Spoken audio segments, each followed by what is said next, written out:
নবীজির একটা স্ত্রীর নাম হলো জয়নাব বিনতে জাহাশ। কি বললাম? জয়নাব বিনতে জাহাশ। কোন এক ব্যক্তি জয়নাব বিনতে জাহাশকে মধু দিয়ে গেছেন, মধু। তো উনি মনে মনে ভাবলেন যে মধুটা আমি এখন না খেয়ে আল্লাহর নবী আসরের পরে আমাদের সঙ্গে দেখা করতে আসবেন, তা আমি মধুটা রাসূলুল্লাহকে খেতে দেব। আচ্ছা, এই চিন্তা ভাবনাটা ভালো না খারাপ? ভালো। তো উনি মধুটা রেখে দিয়েছেন। নবীজি আসরের নামাজের পরে জয়নাব বিনতে জাহাশের ঘরে ঢুকেছেন দেখা করার জন্য। আম্মা জান নবীর স্ত্রীরা হলো আমাদের মা। কি বললাম? মা। এই ধারণা রাখবেন। এই জন্য আম্মা জান খাদিজা, আম্মা জান জয়নাব, আম্মা জান আয়েশা আমরা বলি। তার দলিল কোরআনে আছে সূরা আহজাবের মধ্যে।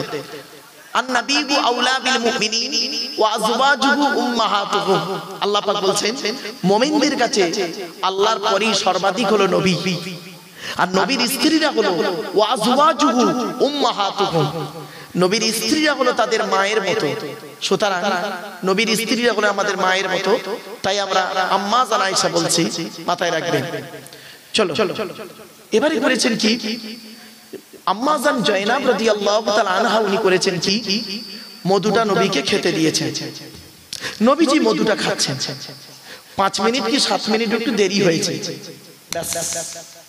বাইরে নবীর আরো দুটো স্ত্রী, নাম হলো আম্মা জান আয়েশা, আম্মা জান হাফসা। উমারের কন্যা হলো হাফসা আর আবু বকরের কন্যা হলো আয়েশা। এরা খুব ভালো বান্ধবী ছিল। তো আম্মা জান আয়েশা আর হাফসা দুজনে মিলে নিজেদের মধ্যে আলোচনা করছে, কি ব্যাপার বলো তো, নবীজি জয়নাবের ঘরে ঢুকে কতক্ষণ ধরে গল্প করছে, আমরাও তো কথা বলবো একটু। কি গল্প করছেন অতক্ষণ ধরে?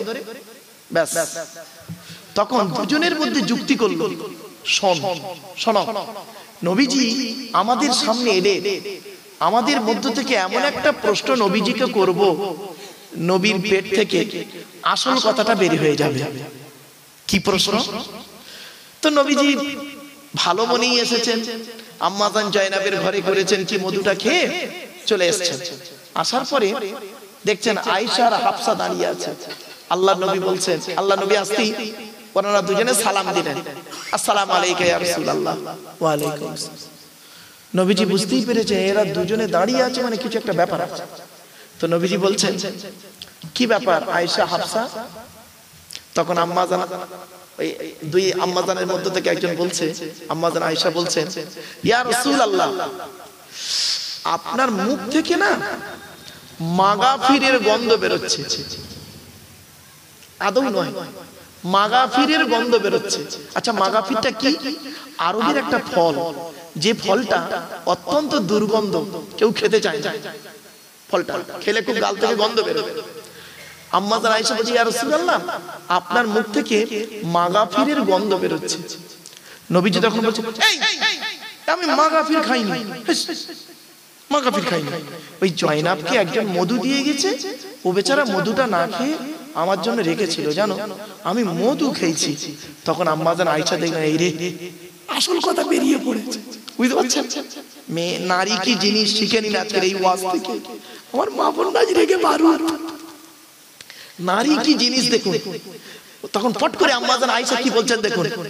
আম্মা জান আয়েশা তখন পতরা পট করে ঘুরিয়ে দিয়েছে, ঘুরিয়ে দিয়ে বলছে, ইয়া রাসূলুল্লাহ, আপনি ডাইরেক্ট মাগাফির খেয়েছেন এটা আমি বলছি না। বলছি তবে কি বলছো? মৌমাছিটা মাগাফিরে বসেছিল, ওখান থেকে উড়ে গিয়ে মধুই বসেছে, আর ওই চাকের মধু আপনি খেয়েছেন। বলছি আমি আর মধু টধু খাবো না, মধু খাবো না, বড্ড গন্ধ, খাবো খাবো। ব্যাস, একটা ঘটনা, এই ঘটনাটা মাথায় রাখেন, একটা ব্রেনের এক সাইডে রাখেন। আর একটা ঘটনা বলছি, দুটো ঘটনাকে কেন্দ্র করে এই সূরাটা নাযিল হয়েছে। নবীজির একটা স্ত্রী ছিল মারিয়া কিপ্তিয়া। কি বললাম বাবা?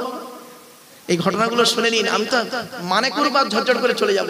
এই ঘটনাটা না শুনলে, আমি যে তাফসীরটা লিখছি বাবা, তাফসীরটার নাম হলো তাফসীর আবু বকর সিদ্দিক।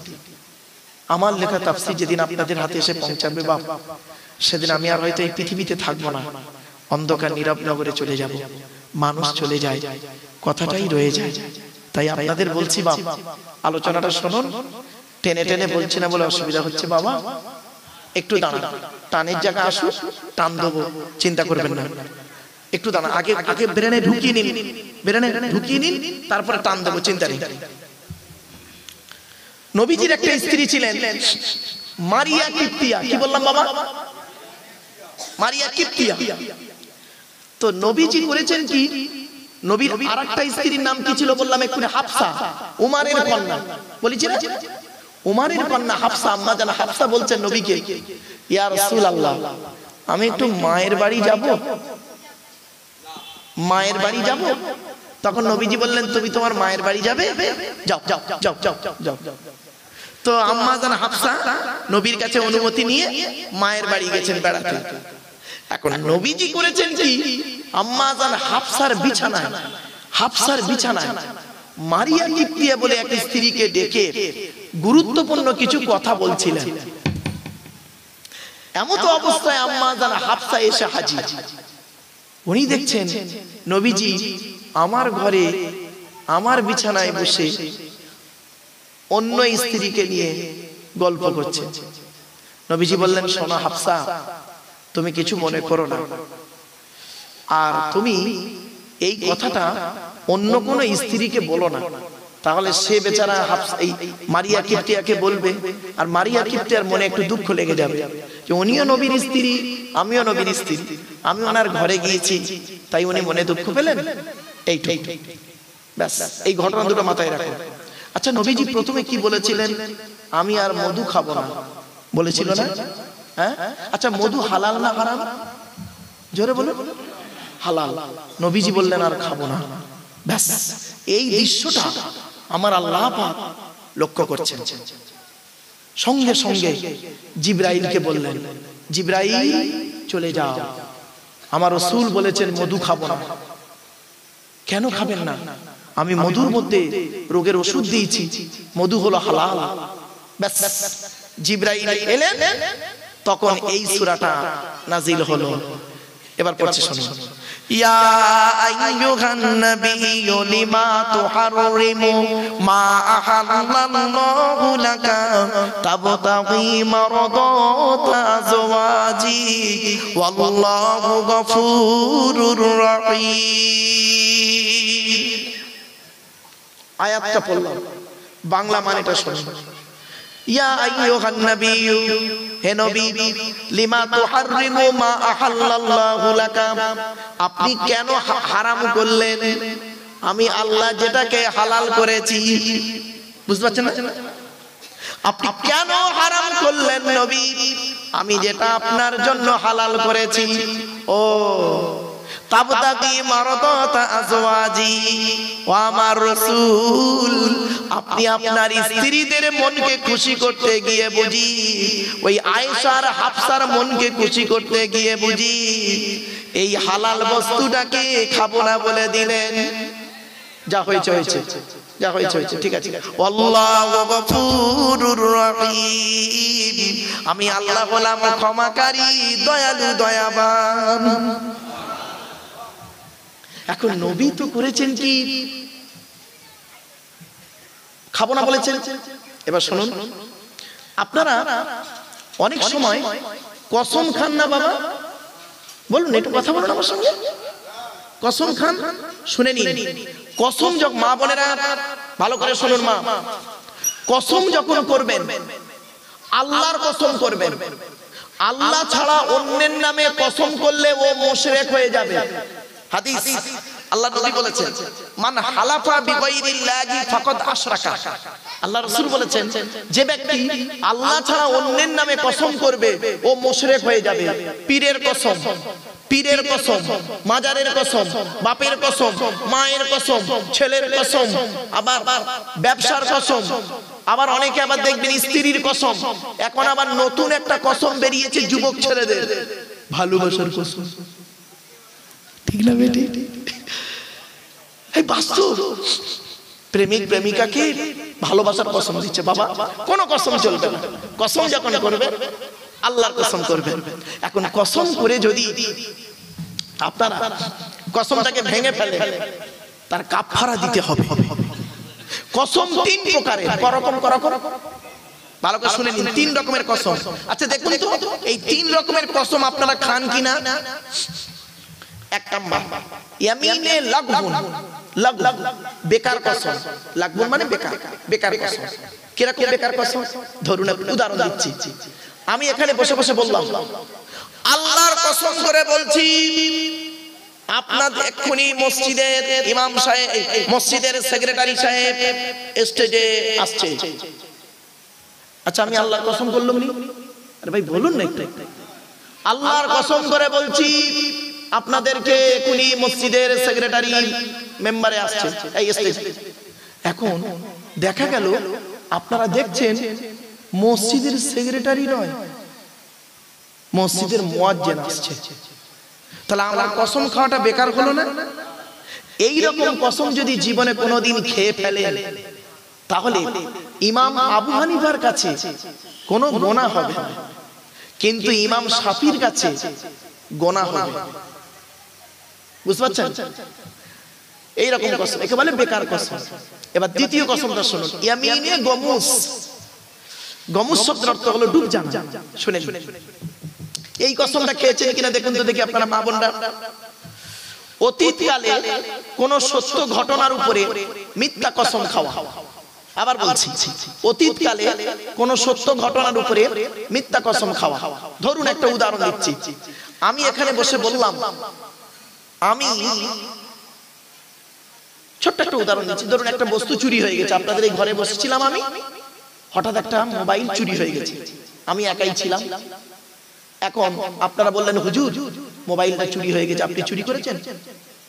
কিন্তু আমি চুরি করেছি, আমার ড্রাইভারকে দিয়ে ধরুন আমি পাঠিয়ে দিয়েছি। উদাহরণ দিচ্ছি, আমি চুরি করেছি। এখন আমাকে ওরা বললো, বেচারা বাড়িওয়ালা বলছে হুজুর মোবাইলটা আপনি চুরি করেছেন। আমি তখন কি বললাম জানেন? আল্লাহর কসম করে বলছি বাবা আমি চুরি করিনি, আমি আলেম লোক, বক্তা লোক বললাম। তাহলে কি হলো? অতীতকালে সত্য ঘটনার উপরে মিথ্যা কসম খেলা। এইরকম কসম আপনার জীবনে খাননি অনেকে? সত্যি কথা বলুন, খেয়েছেন। এই কসমকে বলা হয়, এই কসমের জরিমানা কি শুনে নিন। এই কসমের কাফারা নেই ইমামে আজম আবু হানিফার কাছে, মানে জরিমানা দিতে হবে না। ইমাম শাফির কাছে গোনাও হবে, কাফারাও দিতে হবে ইমাম শাফির মতো। আর আবু হানিফার কাছে কি? ইমাম আজম আবু হানিফা রাহমাতুল্লাহ আলাইহির মতে কি? গোনা হবে, জরিমানা দিতে হবে না। এবার তিন নাম্বার কসমটা খুব ইম্পর্টেন্ট, এইটাই খুব জরুরি, শুনে নিন। ভবিষ্যৎকালে কোন কাজ করা বা না করার উপরে কসম খাওয়া। ধরুন একটা উদাহরণ দিচ্ছি। আমি এখানে বসে বললাম আল্লাহর কসম করে বলছি ওই লোকটির সঙ্গে আমি কথা বলবো না। আমি কসম খেলাম তো? বলুন না। এরকম কসম আপনারা খাননি অনেক সময়? ভাই ভাই ঝগড়া করেছেন, ইত্যাদি ইত্যাদি, অনেক কিছু করতে গিয়ে, স্বামী স্ত্রী করতে গিয়ে অনেক কিছু করেছে। শালা বোনায় ঝগড়া হতে হতে বোনাই বললো আল্লাহর কসম করে বলছি তোর বাপের বাড়ি যাবো না, জীবনে মরে গেল তোর বাপের বাড়ি যাবো না। এক বাপের যদি বেটা হয়ে থাকি তোর বাপের বাড়ি আর যাবোই।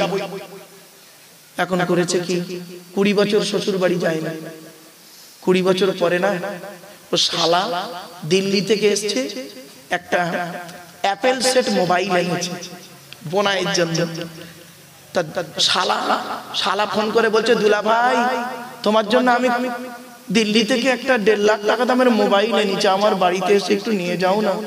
অমনি ছুটেছে। আর তুই যে কসম খেয়েছিলিস, তো এইরকম কসমকে বলা হয় ইয়ামিনে মুনআকিদ। আচ্ছা এই কসমটার ফয়সালা কি? এই কসম যদি ভেঙে ফেলে, যদি ওই বাড়িতে যান অথবা আমি যদি ওনার সঙ্গে কথা বলি, তাহলে কি করতে হবে আমাকে? কোরআন বলছে কাফারা দিতে হবে। মা বোনেরা শুনে নিন, স্বামী স্ত্রী ঝগড়া করতে করতে এরকম ঘটেছে, অনেক ঘটনা ঘটেছে, কিন্তু কাফারা দেন না। কসমের কাফারা কি? فكفارته إطعام 10 مساكين من أوسط ما تطعمون أهليكم أو كسوتهم أو تحرير رقبة فمن لم يجد فصيام 3 أيام 7 নম্বর পারার 1 নম্বর পৃষ্ঠার একেবারে 12 নম্বর লাইন সূরার নাম সূরা মাইদার 89 নম্বর আয়াত কোরআন জানিয়ে দিয়েছে কসমের কাফারা কি শুনে নিন 10টা ফকির খাওয়াতে হবে 10টা ফকির খাওয়াতে হবে যদি 10টা ফকির খাওয়াতে না পারেন 10টা ফকিরকে কাপড় দান করতে হবে তাও যদি না পারেন একটা গোলাম আজাদ করতে হবে তাও যদি না পারেন কমসে কম 3টে রোজা রাখতে হবে হয়েছে কত কসম খেয়েছেন তার কোনো ঠিক নেই বাবা রাগ করবেন না কেউ ক্ষমা চেয়ে নিচ্ছি বাবা গরু ব্যবসায়ীরা না এত কসম খায় গরু দালালগিরি করতে গিয়ে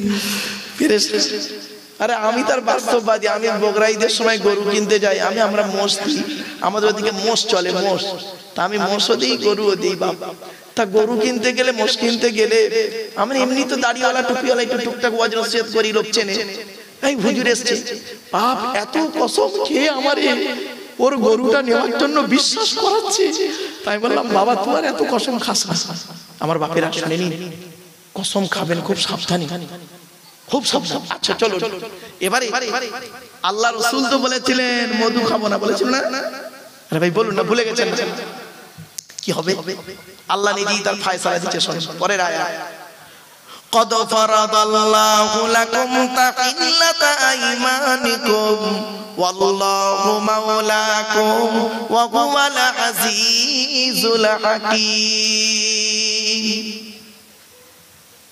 আল্লাহ পাক জানিয়ে দিলেন কদ ফারাদাল্লাহু লাকুম তাহিল্লাতা আইমানিকুম নবী তোমার চিন্তা করতে হবে না কসমের কাফারার ব্যবস্থা আমি আল্লাহই করে দিলাম টেনশন নিতে হবে না নবী তোমার আল্লাহু মাওলাকুম আমি আল্লাহ হলাম তোমার সাহায্যকারী তোমার মাওলা তোমার মুনিবি ওয়া হুয়াল আলিমুল হাকীম আমি আল্লাহ সব জানি এবং আমি আল্লাহ হলাম বিচারক এবার আসছি পরে 3 নম্বর আয়াতটা শুনুন এখানে একটা ঘটনা আছে আচ্ছা আমি আপনাদের এই সূরাটা শুরু করার আগে দুটো ঘটনা বলেছিলাম মনে আছে একটা আম্মা জান আয়েশার সঙ্গে মধু খাবার ঘটনা আরেকটা বলেছিলাম ওই মারিয়া কিপ্তিয়ার ঘরে নবী এই হাফসার ঘরে মারিয়া কিপ্তিয়াকে নিয়ে নবীজি গল্প করছিল মনে আছে দুটো ঘটনা এখন নবীজি কি বলেছিলেন নবীজি আম্মা জান হাফসাকে কি বলেছিলেন হাফসা তুমি এই কথাটা অন্য কোন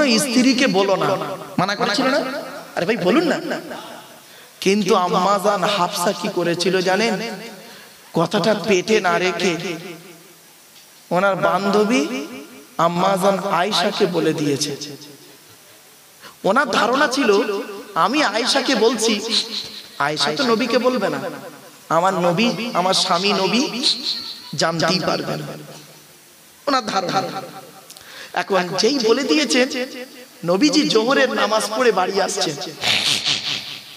জোহরের নামাজ পড়ে হাফসার বাড়িতে যাচ্ছে এমন অবস্থায় আল্লাহ পাক জিবরাইলকে বললেন জিবরাইল শোনো আমার রাসূলকে গিয়ে জানিয়ে দাও আমার রাসূল ওনার স্ত্রী হাফসার কাছে একটা কথা বলেছিল ওই একটা কথা কাউকে বলতে মানা করেছিল আর ওই হাফসা কথাটা পেটে না রেখে ওটা আয়েশাকে বলে দিয়েছে জিবরাইল বলে চলে গিয়েছে বুঝতে পারছেন এবার নবীজি আম্মা জান হাফসার ঘরে ঢুকে বলছে সালাম কালাম হলো নবীজি বলছেন হাফসা তোমাকে একটা কথা বললাম কাউকে বলতে নিষেধ করলাম তুমি গোপনে গোপনে সেটা আয়েশাকে বলে দিলে ঠিক এইভাবে গোপনে গোপনে ওটা আয়েশাকে বলে দিলে তখন আম্মা জান হাফসা কি বলছে শুনুন আমি আয়েশাকে কথাটা বলেছি আপনাকে কে বলেছে বলুন তো বুঝতে পারছেন মানে ওনার ধারণা যে জানতে পারবে না নবীজি তখন নবীজি বলছে কে বললো তুমি আয়েশাকে কথাটা বলেছো কি আমাকে বললো বলবো কে বললো ওই যে বলুন কে বলেছে আপনাকে আমি আয়েশাকে কথা বলেছি তখন নবীজি বলছে আমার আল্লাহ জিবরাইলের মাধ্যমে জানিয়ে দিয়েছে এবার আয়াতটা পড়ছি শুনুন 3 নম্বর وَإِذْ أَسَرَّ النَّبِيُّ إِلَى بَعْضِ أَزْوَاجِهِ حَدِيثًا فَلَمَّا نَبَّأَتْ بِهِ وَأَظْهَرَهُ اللَّهُ عَلَيْهِ عَرَّفَ بَعْضَهُ وَأَعْرَضَ عَنْ بَعْضٍ فَلَمَّا نَبَّأَهَا بِهِ قَالَتْ مَنْ أَنبَأَكَ هَذَا قَالَ نَبَّأَنِيَ الْعَلِيمُ খবীর। এর বাংলা মানেটা শুনুন, ওই ঘটনার সঙ্গে মিল হবে। দেখুন, ওয়াইদ আসাররান নাবিয়্যু ইলা বা'দি আজওয়াজিহি হাদিসা, নবী বললেন, নবীকে বলছেন, নবী যখন তার কোন স্ত্রীর কাছে কোন গোপন কথা বলেছিলেন। মিলছে না মেলেনি? মিলিয়ে নেবেন। সবসময় কোরআনের তাফসীরের নিয়ম হচ্ছে কি জানেন? শুনে নিন, কোরআনের তাফসীর কোরআন দিয়ে হয়, কোরআনের তাফসীর হাদিস দিয়ে হয়। কোরআনের তাফসীর কেউ মন গড়া করতে পারবে না, মনে রাখবেন। আল্লাহ নবী বলেছেন, মান ফাসসারাল কুরআনা বিরাইহি ফালিয়াতাবাওয়াহু মাকআদাহু মিনান নার। আল্লাহ রাসূল বলেছেন, কোরআনের তাফসীর যে, কোরআনের ব্যাখ্যা যে মন গড়া করবে, তার ঠিকানা হবে জাহান্নাম। খবরদার নয় বা, কোরআনের তাফসীর কোরআন দিয়ে হয়, কোরআনের তাফসীর হাদিস দিয়ে হয়। মনে রাখবেন, সব সময়ের জন্য এটা মনে রাখবেন। আর কোরআনের তাফসীর ওই লোকটাই করতে পারে যার 25 রকমের জ্ঞান থাকবে। 25 রকমের জ্ঞান যার ভিতরে থাকবে, ওই লোকটা কোরআনের তাফসীর করার যোগ্যতা রাখে। বাপেরা, আমরা তো বুঝি না, যাকে তাকে যাই তাই বলে দিই। ইলমুন নাহু, ইলমুস সরফ, ইলমুল বায়ান, ইলমুল বাদি, ইলমুল ইলমা, ইলমুল ইশতিকা, উসুল, উসুলের সমস্ত দিক, আম, খাস, মুতলাক, মুকাইয়াদ, সারি, কিনায়া, হাকিকি, মাজাজি, ইবারাতুন নাস, ইশারাতুন নাস, দালালাতুন নাস, ইক্তিজাউন নাস, আমর, নেহি। শুধু তাই নয়, শানে নুজুল জানতে হবে। এই আয়াতটা কোথায় নাজিল হয়েছে, কোন ঘটনাকে কেন্দ্র করে, কাকে কেন্দ্র করে কোরআনে আয়াতটা নাজিল হয়েছে। একটু উল্টো পাল্টা হলেই কিন্তু যাবে গন্ডগোল হয়ে। শুধু তাই নয়, তারিখ জানতে হবে।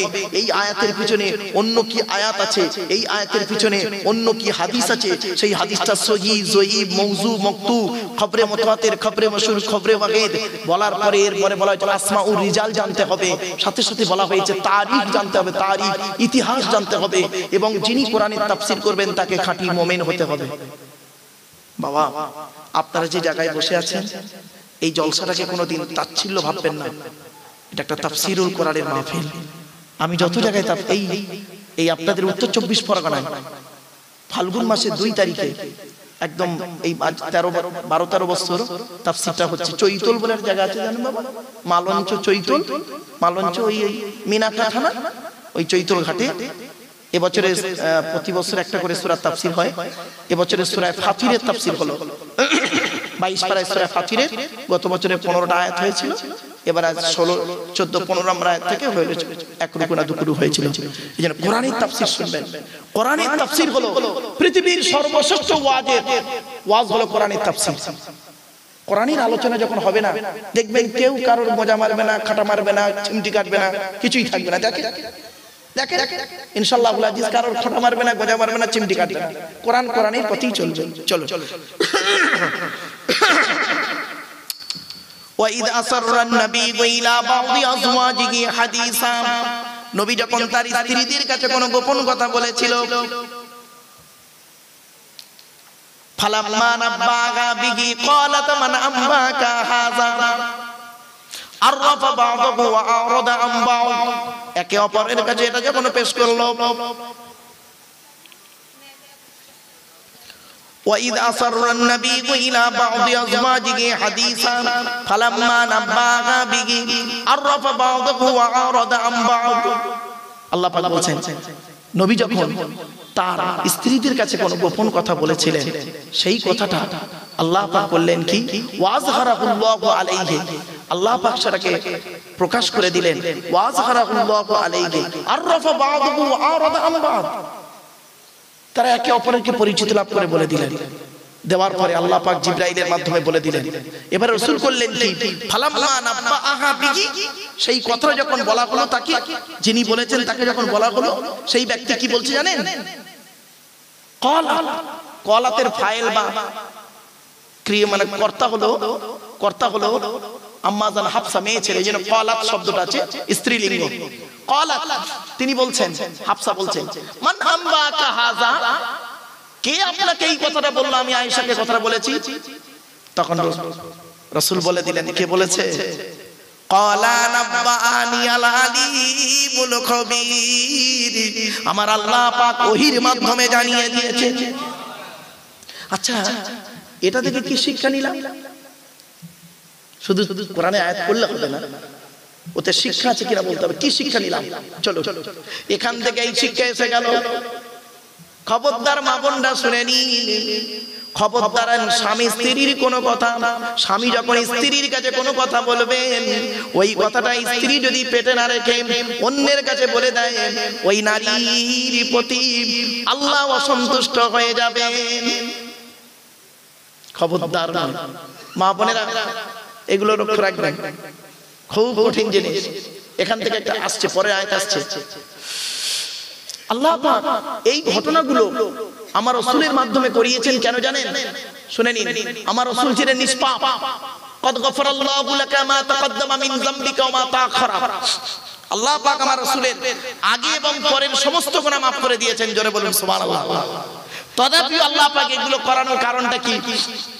পৃথিবীর মানুষকে শিক্ষা দেওয়া। কিছু বুঝতে পারছেন? পৃথিবীর মানুষকে শিক্ষা দেওয়া। চলো এবারে করেছেন কি? এই কথা হয়ে যাওয়ার পর আল্লাহর নবী একটু চিন্তিত হয়ে গেলেন। চিন্তিত যে একটা কথা বললাম, সে কথাটা আমার রাখলো না। তো নবীজি করলেন কি? কয়েকদিন স্ত্রীদের থেকে একটু দূরে সরে থাকতে লাগলেন। দূরে দূরে দূরে দূরে বলতে কি, কথা কথা সব হতো, একটু মনটা একটু খারাপ। কয়েকদিন কেটে গেল। যাওয়ার পর কি হচ্ছে দেখুন। আল্লাহ পাক জিবরাইলকে পাঠালেন। জিবরাইলকে পাঠিয়ে কি বলছে জানেন? জিবরাইল, তুমি গিয়ে আমার রাসূলকে বলে দাও, আয়েশা আর হাফসাকে, আয়েশা আর হাফসা, আয়েশার বাপের নাম কি? আম্মা জান। আয়েশার আব্বা জানের নাম কি? আবু বকর। আচ্ছা একটা কথা এখানে বলি, শিখিয়ে দিই আপনাদের। আচ্ছা, কে বড় বয়সের দিক থেকে? দুনিয়ার বয়সের দিক থেকে, দুনিয়ার দিন রাত্রির গণনার বয়সের দিক থেকে কে বড়? আবু বকর বড় না আল্লাহর নবী বড়? কে বলবেন? কে বড়? আবু বকর শ্বশুর, তাই তো? আপনাদের ওটা ধারণা। শুনে নিন, আবু বকর বড় নয়, বয়সের দিক থেকে বড় নাই, মানে দুনিয়ার দিন রাত্রির গণনার বয়স বলছি। আল্লাহর নবী বড়। শুনে নিন, আল্লাহর নবী আবু বকর সিদ্দিক রাদিয়াল্লাহু তাআলা আনহু থেকে কত দিনের বড়? শুনে নিন, 2 বছর 2 মাস 10 দিন। কত বললাম? 2 বছর 2 মাস 10 দিনের বড় হলো আল্লাহর নবী, আর ছোট হলো আবু বকর। যা চলো এবার আসছি। আম্মা জান আয়েশা আর হাফসাকে আল্লাহ পাক বলে দিলেন জিবরাইলের মাধ্যমে, জিবরাইল তুমি চলে যাও, আল্লাহ রাসূলের আমার রাসূলের 2 স্ত্রী আয়েশা আর হাফসাকে তওবা করতে বলো। আর যদি ওরা তওবা না করে, যদি মনে মনে ভাবে যে আমি আবু বকরের কন্যা, আমি ওমরের কন্যা, এরকম যদি মনে মনে ভাবে, তাহলে ওদেরকে বলে দিও আমার আল্লাহ পাক হলেন আমার নবীর সাহায্যকারী। জিবরাইল ফেরেশতাও হলো নবীর সাহায্যকারী। সৎ মুমিন বান্দারা হলো নবীর সাহায্যকারী, এমন কি সমস্ত ফেরেশতারা হলো নবীর সাহায্যকারী। আয়াতটা পড়ছি, শুনুন। ইন তাতুবা ইলাল্লাহি ফাকাদ সাগাত কুলুবুকুমা ওয়া ইন তাযাহারা আলাইহি ফাইন্নাল্লাহা হুয়া মাওলাহু ওয়া জিবরিলু ওয়া সালিহুল মুমিনিন ওয়াল মালাইকাতু বা'দা যালিকা যাহির। এর বাংলা মানেটা শুনুন। ইন তাতুবা দিবচন, যদি তোমরা তওবা না করো, তোমরা তওবা করে, অর্থাৎ তোমরা তওবা করে নাও ইলাল্লাহি আল্লাহর কাছে। কেন করবে তওবা? ফাকাদ সাকাত কুলুবুকুমা, তোমাদের দুজনের অন্তরটা অন্যদিকে ঝুঁকে যাচ্ছিল, যেটা একমাত্র আল্লাহই ভালো জানে। আল্লাহ ভালো চেয়েছেন, তাই তোমাদের দুজনকে আয়েশা হাফসাকে তওবা করতে বলেছেন। ওয়া ইন তাযাগারা আলাইহি, যদি তওবা না করি, যদি অন্য কিছু ভাবো, তাহলে মনে রাখো ফাইন্নাল্লাহা হুয়া মাওলাহু, আল্লাহ হলেন তার নবীর সাহায্যকারী। ওয়া জিবরিলু, জিবরাইল ফেরেশতাও হলো নবীর সাহায্যকারী। শুধু আল্লাহর জিবরাইল নবীর সাহায্যকারী নয়, ওয়া সাদিকুল মুমিনিন, সমস্ত মুমিন বান্দারা হলো নবীর সাহায্যকারী। শুধু আল্লাহ, জিবরাইল আর মুমিন বান্দারা নয়, ওয়াল মালাইকাতু বা'দা যালিকা যাগীর, আল্লাহর সমস্ত ফেরেশতারা হলো নবীর সাহায্যকারী। জোরে বলুন সুবহানাল্লাহ। এই জন্য রাসূল সম্পর্কে আলোচনা করতে গেলে খুব ডিপলি আলোচনা, একটু এদিক ওদিক হয়ে গেলে বা কঠিন জায়গা, এটা খুব কঠিন জায়গা, চলো না গিয়ে যাচ্ছি। আচ্ছা, এই সমস্যাটা তৈরি হলো কাকে কেন্দ্র করে বলুন তো দেখি? কোন দুজন স্ত্রীকে কেন্দ্র করে ঝামেলাটা তৈরি হলো? আম্মা জান আয়েশা আর কে? হাফসা। হাফসা কি কার কন্যা? হযরত উমরের কন্যা। উমরের কন্যা হাফসা, আর আয়েশা হলো আবু বকরের কন্যা। তো এদের মধ্যে বেশি সমস্যাটা হলো কাকে নিয়ে? আম্মা জান হাফসাকে নিয়ে, তাই না? হাফসাকে নিয়ে হলো। এখন এই ঘটনাটা হযরত উমরের কানে পৌঁছে গেছে। আমি আপনাদের বলেছিলাম না, বক্তব্যের শুরুতে একটা ইঙ্গিত দিয়েছিলাম যে আপনারাও শ্বশুর হয়েছেন আর নবীও শ্বশুর হয়েছে, বলেছিলাম না? আপনারা জামাই হয়েছেন, নবীও জামাই হয়েছে। চলুন এবার দেখে নিই। এই ঘটনাটা এখন হযরত ওমর ফারুকের কানে পৌঁছে গেল যে আমার মেয়ে হাফসা, আমার জামাই, আমার রাসূলের সঙ্গে এমন কিছু আচরণ করেছেন যে আচরণে আল্লাহ রাব্বুল আলামিন কোরআনের আয়াত নাযিল করেছে। বাস, হযরত ওমরের মেজাজটা একদম আগুন হয়ে গেছে। সোজা হাফসার বাড়ি আসছে। এখন ওমরের স্ত্রী হযরত ওমর ফারুক রাদিয়াল্লাহু তাআলা আনহুর স্ত্রী ওমরকে জিজ্ঞাসা করছে, আপনি কোথায় যাচ্ছেন? আচ্ছা, এই ঘটনা যদি আপনাদের ঘটতো, আপনার মেয়েকে নিয়ে কেন্দ্র করে শ্বশুর বাড়িতে, মেয়ে মানে জামাই বাড়িতে একটা ঝামেলা চলছে। আপনার ধরুন আপনার মেয়ের বিয়ে দিয়েছেন বসিরহাটে মেয়েকে বিয়ে দিয়েছেন, আর জামাইয়ের সঙ্গে একটু ঝামেলা হয়েছে।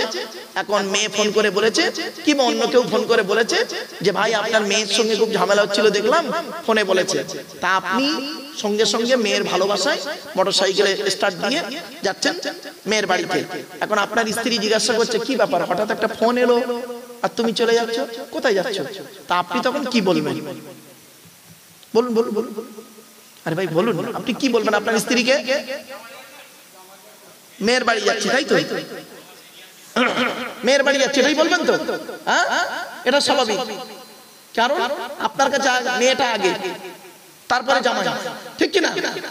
হ্যাঁ, চলো হযরত ওমর কি বলছে শোনো। এইখানেই তো পাওয়া যায়, এইখানেই বোঝা যায় বাবা ইমানের পরীক্ষা দেখা। হযরত ওমরের স্ত্রী যখন ওমরকে বলছেন আপনি কোথায় যাচ্ছেন, তখন হযরত ওমর বলছে, আমি আমার নবীর বাড়ি যাচ্ছি। তার মানে ওনার কাছে কন্যাটা বড় নয়, নবী বড়। মা মিন ওয়ালাদিন বাররিন বলা হয়েছে না? আল্লাহ রাসূল বলেছেন, মান আহাব্বা সুন্নতি ফাকাদ আহাব্বানি ওয়া মান আহাব্বানি কানা মাই ফিল জান্নাহ। মনে রাখবেন, আরো একটা হাদিস এসেছে, মিন ওয়ালিদিহি ওয়া ওয়ালাদিহি ওয়ান নাসি আজমাইন।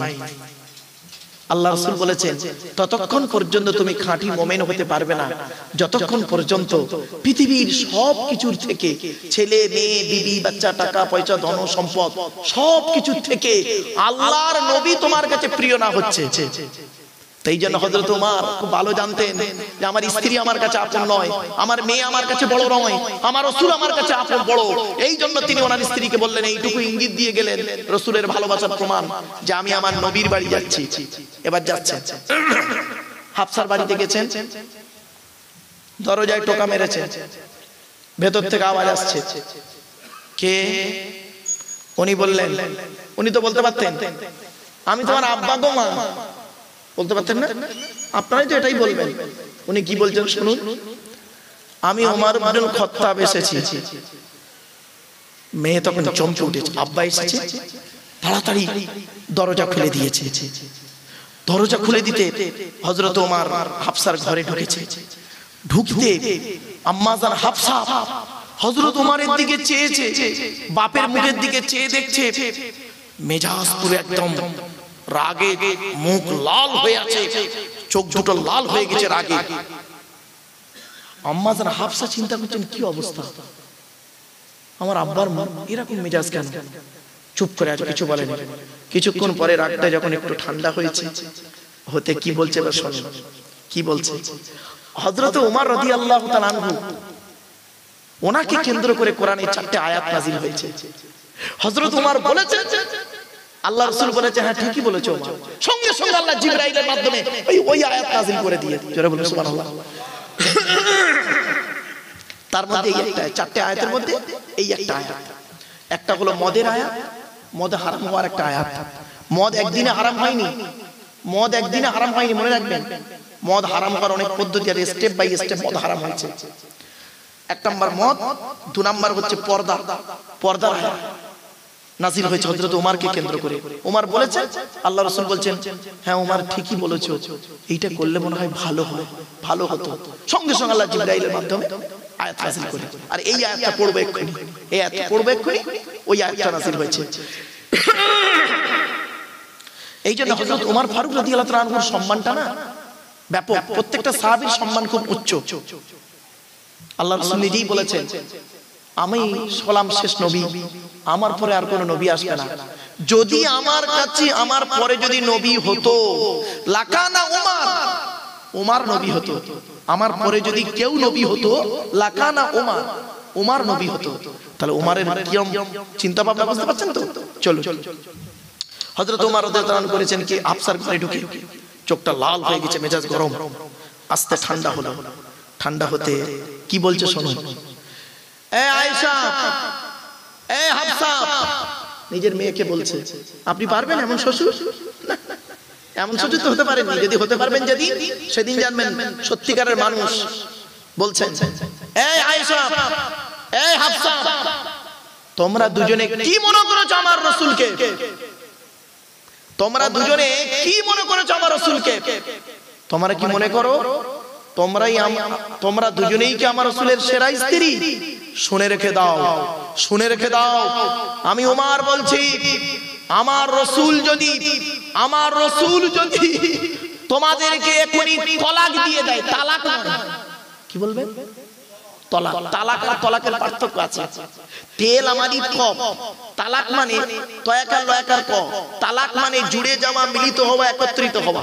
আর তোয়েল আমাদি ক, তালাক তয়বয় লয়াকার ক, তালাক মানে পৃথক দেওয়া, ছেড়ে দেওয়া, ডিভোর্স দেওয়া। এই টোটাল কোরআনে তালাক শব্দটা বহু জায়গায় আছে বাবা, তালাক শব্দটা কোরআনের এক জায়গায় আছে। এই টোটাল কোরআনে, এটা কি হিফজ কোরআন শরীফ ভাই? নাজের 24 নম্বর পারা 16 নম্বর পৃষ্ঠা, 24 নম্বর পারা একেবারে 7 নম্বর পৃষ্ঠা 14 নম্বর লাইন, সূরার নাম সূরা মুমিন, আয়াত নম্বর 15। আল্লাহ পাক বলছেন, আমি বলি নাই বাপ, আমারে ভুল বুঝবেন না। আল্লাহ পাক কোরআনে বলছেন, লিউনজিরা ইয়াউমাত তালাক। হুজুর দেখেন, তেল আমাদের 15 নম্বর আয়াত, এটা এই একটাই আছে তালাক, বাকি সব জায়গায় তালাক। চলে তো এবারে হযরত ওমর রাদিয়াল্লাহু আনহু বলছেন, আমার রাসূল যদি তোমাদের দুজনকে এখন তালাক দেয়, ডিভোর্স দেয়, ছেড়ে দেয়, মনে রেখো তোমাদের পরিবর্তে আমার আল্লাহ পাক আমার রাসূলকে তোমাদের থেকেও অতীব সুন্দরী নারী দান করবে, যে নারীদের আল্লাহ পাক অধিক সম্মান দিয়েছে। জোরে বলো সুবহানাল্লাহ। কি আশ্চর্য! নিজের জামাই সম্পর্কে এই রকম মন্তব্য। আর আপনি হলে কি করতেন? মেয়ের বাড়িতে গিয়ে মেয়ের ঘরে ঢুকেই মেয়ের খাটে বসে জামার হাতা গুটাচ্ছে। বল বল বল, কি হয়েছে? বল বল, কি হয়েছে বল, দেখে নিচ্ছি। তো ডিভোর্স নেবো এখান থেকে, ডিভোর্স নিয়ে আমাদের গ্রামের একটা প্রধান আছে, প্রধানের ছেলে খোঁড়া, তার সঙ্গে বিয়ে দেবো। আপনি আপনি এই করতেন। আর হযরত ওমর কি বললেন, পারবেন এমন শ্বশুর হতে? যেদিন এমন শ্বশুর হতে পারবেন সেদিন জানবেন আল্লাহর কাছে আপনি একজন খাঁটি মানুষ। আজ আপনাদের বলছি বাপ একটা একটা করে, চলুন। হযরত ওমর রাদিয়াল্লাহু আনহু বললেন, কিছুক্ষণ পরে জিবরাইল এলেন, কোরআনের আয়াত নাযিল হচ্ছে আজকে 5 নম্বর আয়াত সূরা তাহরিমের। আসা রাব্বুহু ইন তাল্লাকাকুন্না আন ইউবদিলাহু আযওয়াজান খায়রাম মিনকুন্না মুসলিমাতিন মুমিনাতিন ক্বানিতাতিন তাইবাতিন আবিদাতিন সাইহাতিন সাইয়্যিবাতিন ওয়া আবকারা। বাপেরা, অসুবিধা হচ্ছে আপনাদের? অসুবিধা হচ্ছে নাকি বাবা? কারণ এই আলোচনা শুনতে গেলে না, আমি এইসব আলোচনা শুনে বেশিরভাগ লোক কোন এলাকার লোক বলে দিচ্ছি, পূর্ব বর্ধমান, পশ্চিম বর্ধমান, পুরুলিয়া, মুর্শিদাবাদ, তারপর উত্তর দিনাজপুর, দক্ষিণ দিনাজপুর, মালদার কিছু এলাকা, কুচবিহার, শিলিগুড়ি, দার্জিলিং, আলিপুরদুয়ার, এইসব জায়গাতে একটু বেশি যাই তো। কোরআনের আলোচনা এক একটা সূরার তাফসীর, এক একটা সূরার তাফসীর 3 ঘন্টা 3.5 সূরাটা কমপ্লিট হলো, 3.5 ঘন্টা 4 ঘন্টার মধ্যে কমপ্লিট হয়ে গেল, দোয়া হয়ে গেল, খাওয়া দাওয়া হয়ে বাড়ি চলে গেল, একটা করে সূরার তাফসীর। আমার বাপেরা একটু দেরি হয়ে গেল না বাবা? আর একটু সময় দিন।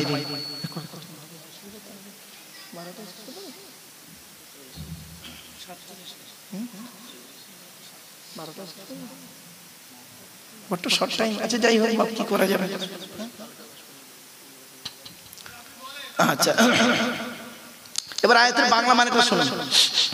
আসা রাব্বুহু ইন তাল্লাকাকুন্না, আল্লাহ রাব্বুল আলামিন জানিয়ে দিলেন, আমার নবী যদি তোমাদেরকে এখনই তালাক দেয়, ইন তাল্লাকাকুন্না আন ইউবদিলাহু, আন ইউবাদদিলাহু, তাফসীরে আছে আন ইউবাদদিলাহু, দুর্বাই পড়া যায়, আন ইউবদিলাহু আযওয়াজান খায়রাম মিনকুন্না, তোমাদের পরিবর্তে আল্লাহ পাক আমার রাসূলকে এমন নারী দান করবে যে নারীর মধ্যে 6টা গুণ পাবে।